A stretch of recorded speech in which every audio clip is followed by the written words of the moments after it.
1996లో హాంకాంగ్లో పేరుమోసిన gangster చేయుంగ్ ఆ సమయంలో ఆసియాలో అత్యంత ధనవంతుడైన లీ కాషింగ్ కుమారుడు విక్టర్ లీని కిడ్నాప్ చేశాడు. బిగ్ స్పెండర్ అని కూడా పిలువబడే చేయుంగ్ దాదాపు $134 మిలియన్ల డబ్బుని డిమాండ్ చేశాడు. అది చెల్లించబడింది కూడా. ఆ డబ్బు చెల్లించిన తర్వాత డబ్బును ఎలా పెట్టుబడి పెట్టాలో సలహా అడగడానికి చేయుంగ్ లీ కాషింగ్ కు ఫోన్ చేసినట్లు తెలిసింది. చేయుంగ్ ను 1998లో అరెస్టు చేసి తర్వాత చైనా ప్రధాన భూభాగంలో ఉరితీశారు.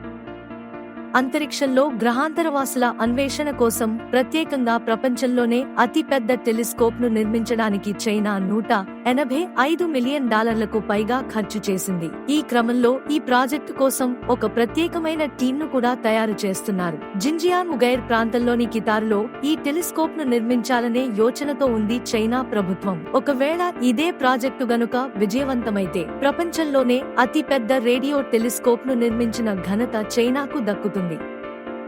ప్రపంచంలో అత్యంత పొడవైన హైవే ఏంటో ఎప్పుడైనా ఆలోచించారా? ప్రపంచంలో అత్యంత పొడవైన రహదారి ఎన్ని కిలోమీటర్లో తెలిస్తే మీరు షాక్ అవ్వాల్సిందే. ఎందుకంటే ప్రపంచంలో అత్యంత పొడవైన హైవే పొడవు అక్షరాల 48,000 కిలోమీటర్లు. అవును, మీరు విన్నది నిజమే. ఉత్తర అమెరికాలోని అలాస్కా నుంచి దక్షిణ అమెరికాలోని అర్జెంటీనా వరకు విస్తరించి ఉన్న ఈ హైవే ప్రపంచంలోనే అత్యంత పొడవైన హైవేగా పేరుగాంచింది. ఈ రహదారి గుండా ప్రయాణించేందుకు కొన్ని నెలల సమయం పడుతుంది. ఈ రహదారి Pan American highway United States, Canada, Mexico, Guatemala, Honduras, Nicaragua, Costa Rica, Panama, Colombia, Ecuador, Peru, Bolivia, Chile, అర్జెంటీనాతో సహా 14 దేశాల గుండా వెళ్తుంది. ఈ రహదారిపై ప్రయాణం చాలా ప్రత్యేకమైంది. ఈ హైవేపై ఎడారి, అడవి, పర్వతాలు, బీచ్లు వంటి అనేక రకాల ప్రదేశాలు కవర్ అవుతాయి. ఈ రహదారి గుండా వెళుతున్నప్పుడు అనేక సంస్కృతులు, అనేక రకాల వ్యక్తులు కనిపిస్తారు. అయితే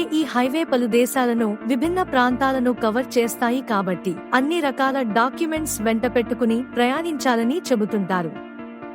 స్కాట్లాండ్లోని కొన్ని ప్రదేశాలలో నేరాలను తగ్గించడానికి మరియు భద్రతను మెరుగుపరచడానికి ప్రధానంగా నీలిరంగు స్ట్రీట్ లైట్స్ ఉన్నాయి. సామాజిక వ్యతిరేక పనులు మరియు క్రిమినల్ యాక్టివిటీస్ నిరోధించే లక్ష్యంతో పైలట్ ప్రాజెక్ట్ లో భాగంగా కొన్ని ప్రాంతాలలో నీలిరంగు స్ట్రీట్ లైట్స్ పెట్టారు. నీలిరంగు లైట్లు ఉపయోగించడం వెనుక ఉన్న కారణం ఏమిటంటే అవి నేరాలను నిరోధించే వాతావరణాన్ని సృష్టిస్తాయి అట. నీలిరంగు లైటింగ్ ఎక్కువగా అట్రాక్ట్ చేయదు అంట. అలాగే ఆ లైట్ లో చూడటం ఇబ్బందిగా ఉంటుంది. పైగా నీలిరంగు లైట్లు డ్రగ్స్ వాడే వాళ్ళకి వాటిపై ఎక్కువ ఇంట్రెస్ట్ కలగకుండా చేస్తాయని భావిస్తారు. ఎందుకంటే అవి ఇంజెక్షన్ కోసం నరాలను చూడటం కష్టతరం చేస్తాయి. ప్రజా భద్రతను పెంచడానికి మరియు సమాజ వాతావరణాలను మెరుగుపరచడానికి స్థానిక అధికారులు విస్తృత ప్రయత్నాలలో ఇలా చేశారు. నేరాలను తగ్గించడంలో నీలిరంగు స్ట్రీట్ లైట్స్ ప్రభావం చర్చనీయాంశంగా ఉంది. వాటి ప్రభావంపై విభిన్న అభిప్రాయాలు ఉన్నాయి. మిస్సైల్ మ్యాన్ మరియు మాజీ రాష్ట్రపతి దివంగత ఏపీజే అబ్దుల్ కలాం శాస్త్ర సాంకేతిక రంగాలలో అపారమైన నైపుణ్యం కలిగినందుకు స్విస్ ప్రభుత్వం తన సైన్స్ డేను ఆయనకు అంకితం చేసింది. భారతదేశ క్షిపణి కార్యక్రమ పితామహుడు 2006లో స్విట్జర్లాండ్ ను సందర్శించారు. ఆయన వచ్చిన తర్వాత స్విట్జర్లాండ్ మే 26ని సైన్స్ డేగా ప్రకటించింది. డాక్టర్ కలాం గారు ఇండియన్ మిస్సైల్ మ్యాన్ కాబట్టి ఆయనను చూసి చాలా మంది భారతీయ మరియు స్విస్ శాస్త్రవేత్తలు ఇన్స్పైర్ అవుతారు. 30 సంవత్సరాలకు పైగా విరామం తర్వాత స్విట్జర్లాండ్ ను సందర్శించిన మొదటి భారత దేశాధినేత కలాం. మాజీ రాష్ట్రపతి దివంగత వివి గిరి దేశానికి చివరిసారిగా సందర్శించారు.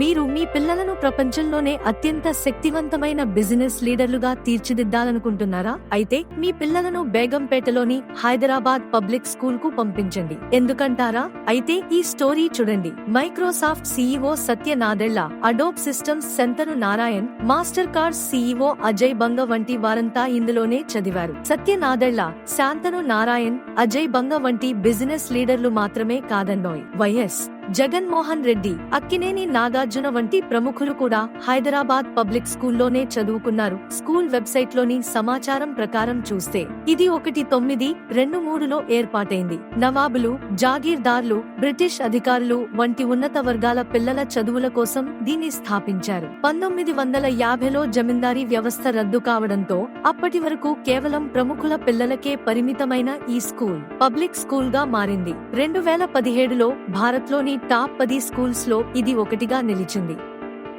యునైటెడ్ ఎయిర్లైన్స్ విమానం UA890, బోయింగ్ 780 విమానం జనవరి 2017 1వ తేదీన వేకువజామున చైనాలోని షాంఘైలో బయలుదేరింది. ఆ బోయింగ్ విమానం డిసెంబర్ 2016 31న రాత్రి అమెరికాలోని శాన్ ఫ్రాన్సిస్కోకు చేరుకుంది. దీంతో విమాన ప్రయాణికులందరూ సంభ్రమాశ్చర్యాలకు గురయ్యారు. అయితే ఇది ఎలా సాధ్యమంటే ఈ రెండు ప్రాంతాల మధ్య టైం వ్యత్యాసం దాదాపు 16 గంటలు. షాంఘై నుంచి శాన్ ఫ్రాన్సిస్కో వెళ్లడానికి దాదాపు 11 గంటల 5 నిమిషాలు పడుతుంది. టైం వ్యత్యాసం గమనించినట్లయితే ఇది సాధ్యపడుతుందని చెప్పవచ్చు.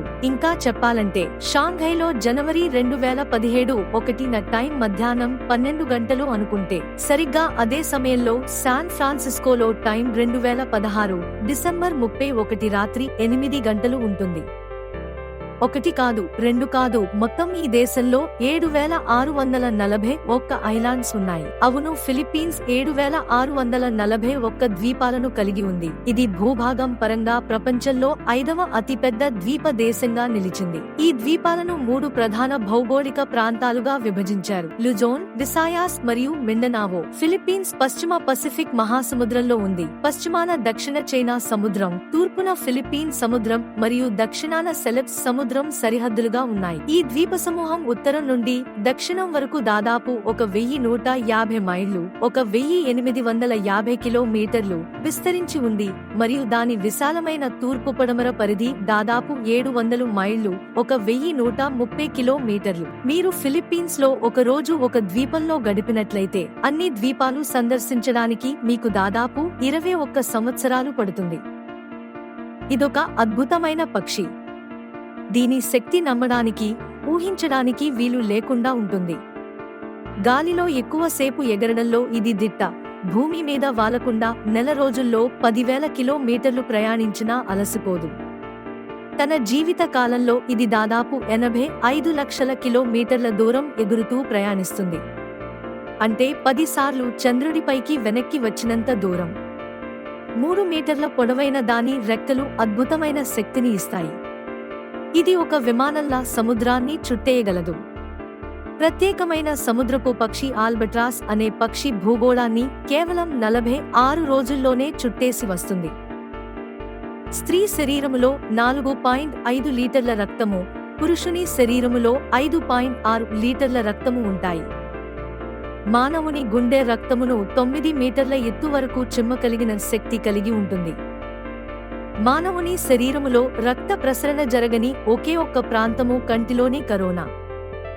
ఒక ఎర్ర రక్త కణమునకు శరీరము మొత్తము చుట్టి రావటానికి 20 సెకన్ల పడుతుంది. రక్తములోని ప్రతి చుక్క కూడా శరీరము చేత రోజుకి 300 సార్లు శుద్ధి చేయబడుతుంది. ఫ్రెండ్స్, ఈ వీడియో నచ్చితే ఒక్క లైక్ చేయండి ప్లీజ్. ఈ వీడియో ఇన్ఫర్మేటివ్ గా అనిపిస్తే మీ ఫ్రెండ్స్ తో షేర్ చేయండి. ఇలాంటి మరిన్ని వీడియోస్ కోసం మా ఛానల్ సబ్స్క్రైబ్ చేసుకుని బెల్ ఐకాన్ ఆన్ చేసుకోండి.